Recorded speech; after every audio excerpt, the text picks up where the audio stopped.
اس وقت اگر اپنے مسائل کا حل چاہیے، امت کو واپس آنا پڑے گا قرآن کی طرف، امت کو واپس آنا پڑے گا قرآن والوں کی طرف، امت کو واپس آنا پڑے گا ان دینی اداروں، درسگاہوں، مدرسوں اور مسجدوں کی طرف۔ یہی ہمارے مسئلے کا حل ہے، یہی ہے جو ہمارے لیے عزت فراہم کرنے کے ذریعے ہیں، یہی ہے جہاں امن و امان اور ساری دنیا کے اندر مسلمانوں کو پھر توقیر و تعظیم اور ان کو پھر دوبارہ سے اقتدار حاصل ہوگا۔ ان دینی اداروں کا یہی پیغام ہے، انہی کے لیے ہم سب کو بلایا جاتا ہے۔ ہم خالی واز سن کے نہ جائیں، آنے والے 2 ارادے کر کے اٹھیں، آپ حضرات میں بھی۔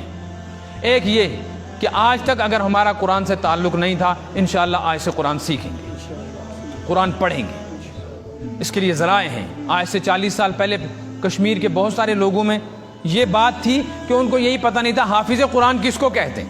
آج جگہ جگہ حافظ قرآن عالم ہیں۔ تو وقت فارغ کریں، قریب کے کسی مدرسے میں جائیں، صبح یا شام آدھا گھنٹہ 1 گھنٹہ قرآن سیکھیں۔ یہ معنی کہیں بجوز بڑے آمد میں شنتا کا میں قرآن پڑھوں، میں زیوچن میں بٹنے وہاں، یہی بوڑھا جو کہتے ہیں نا میں چنتا کا قرآن پڑھوں، میں زیوگمس مٹ، یہی جب زمین کے بیر پہ کھڑا ہوتا ہے نا تو ایک سانس میں 100 گالیاں نکالتا ہے ہمسائے کو۔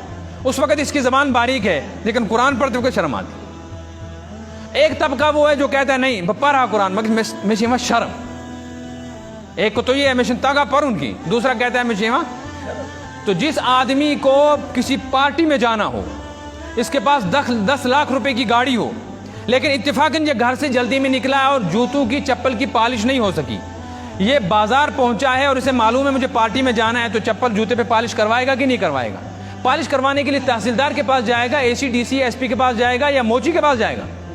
موچی کہاں بیٹھتا ہے؟ جامع مسجد میں۔ موچی کہاں بیٹھتا ہے؟ ایس پی آفس میں۔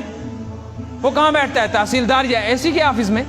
وہ گندی نالی پہ بیٹھتا ہے، لیکن اس کو ضرورت محسوس ہو گئی ہے، یہ 10 لاکھ کی گاڑی سے اترتا ہے، یہ ٹوٹے ہوئی چپلیں موچی کے پاس پڑی ان کو پہنتا ہے، اپنے 2000 کے جوتے اس کو دیتا ہے، پھر اس کے پاس کھڑے ہو کر اسے کہتا ہے ایسا کرو۔ جتنی دیر وہ برش سے اس کے جوتوں کو پالش کرے گا، اتنی دیر یہ اس کو پوچھتا ہے کتنے پیسے لیتے ہو، کتنا کماتے ہو؟ آنے جانے والے دیکھ رہے ہیں کہ 10 لاکھ روپے کی گاڑی کا مالک جوتے والے کے پاس کھڑا ہے، اسے شرم آتی ہے؟ کیوں؟ جوتے کی پالش ضرورت ہے، شرم نہیں آتی۔ دراصل قرآن اس کی ضرورت نہیں ہے، اس لیے اس کو مسجد میں مولوی صاحب کے پاس بیٹھ کے شرم آ رہی ہے۔ کہاں پہنچ گئے ہم؟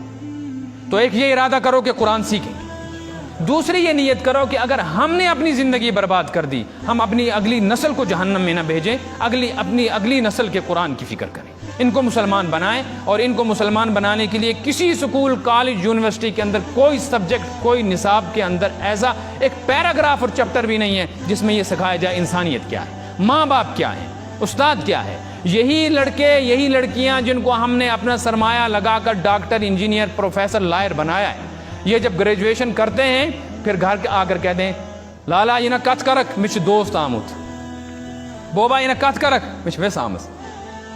تو اب یہ لالا اور بوبا بیٹھے چپ کر کے آہستہ آہستہ بات کرتے ہیں، کچن میں بیٹھے، کیوں؟ لڑکے کا دوست لڑکی کی ویسائی۔ اگر ان نے کوئی بات کر دی تو گریبان سے پکڑ کے یہ بیٹی اور بیٹا اپنے ماں باپ کو رونتے ہیں، پھر روئیں گے پیروں فقیروں کے پاس، پھر اخبار میں لکھیں گے ہم نے آگ کر دیا۔ تو ان بچوں کا کیا قصور ہے؟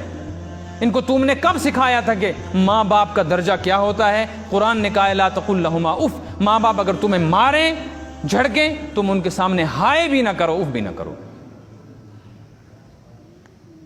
اگر ماں باپ کسی کو یہ کہہ دیں کہ اپنی بیوی کو طلاق دے دو، ہم تمہاری بیوی پر خوش نہیں ہیں، بعض علماء فرماتے ہیں کوئی قصور نہ ہو تب بھی طلاق دینی پڑے گی۔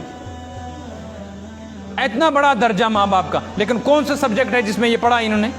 یہ قرآن سکھاتا لیکن سکھایا ہی نہیں۔ نہ ہم نے قرآن میں اللہ کا تعارف کروایا، نہ ان کو ماں باپ کا تعارف کروایا۔ اس لیے جو اللہ کو بھولے ہیں وہ ماں باپ کو کہاں یاد رکھیں گے؟ تو اپنی اولاد کو بچانے کے لیے، اپنا مستقبل بچانے کے لیے، اپنی عزت بچانے کے لیے، اپنے گھر کے سکون کو بچانے کے لیے اپنی اولاد کو سکول میں پڑھائیں، ان کو بڑے بڑے افسر بنائیں، ڈاکٹر بنائیں، انجینئر بنائیں، ان کو جج اور وکیل بنائیں، کوئی پابندی نہیں، لیکن کم از کم 24 گھنٹے میں 1 گھنٹہ دے دو کہ یہ کم از کم انسان بنے، مسلمان بنے۔ ورنہ آپ کے مر جانے کے بعد آپ کی قبر پر کرائے کے لڑکے آ کر تلاوت کریں گے، ان کی نظر کھانے پہ ہوگی، گھر کے مالک اور لڑکے کی نظر ان کو کھلانے پہ ہوگی، مرنے والے کو کوئی نہیں روئے گا۔ چلے جاؤ آپ کسی کے پاس، انہیں کہو کہ ہمارا باپ اتنا بڑا تھا، آپ ہمارے گھر قرآن پڑھنے کے لیے آنا، کھانے پینے کا کوئی انتظام نہیں ہے، پھر دیکھو کتنے آتے ہیں۔